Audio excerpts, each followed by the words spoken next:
More tonight at 11 o'clock. Now to that man who was convicted but didn't do the crime, Mark Denny. His conviction overturned today after prosecutors in Brooklyn admitted in court he wasn't even at the scene of the crime. Today, Denny left the courthouse, an innocent man who now, at the age of 46, will start his life all over again. Eyewitness News reporter Kim Rich is live at the courthouse in downtown Brooklyn. Kim.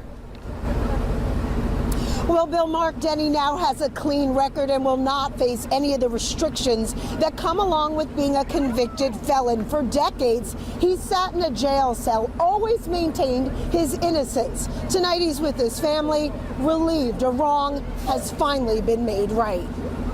This moment right here has revived me. The moment Mark Denny walked out of court a free man after spending nearly 30 years in prison for crimes he didn't commit. Exonerated, but the damage is done. My mom's lost her apartment to trying to finance for lawyers to get me out of prison. She became poor. She was sleeping on the streets in the park, and that destroyed me. In court, the now 46-year-old listened once again to the details of what happened December 20th of 1987 inside a Brooklyn Burger King. He was just 17 years old, supposedly with 3 other men who gang raped an 18-year-old female employee. A second worker was also there. But while behind bars, Denny insisted he had nothing to do with the crime. It was torture to my mind. I even came to the point where I almost committed suicide. But somehow I was able to get over that hurdle.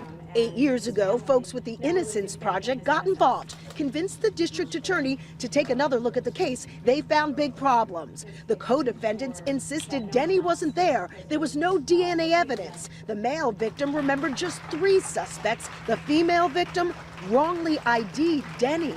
When there's not much evidence to begin with, it sometimes can be harder to reinvestigate because there aren't bombshells. It's about putting the pieces of a puzzle together. Which is what happened today.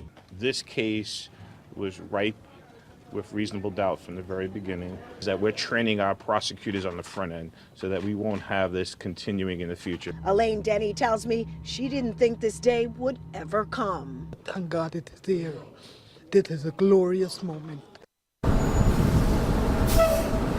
Now, while in prison, Denny wrote several books. He became a certified barber and hopes to one day open his own shop. One other dream, he tells me, to start a family.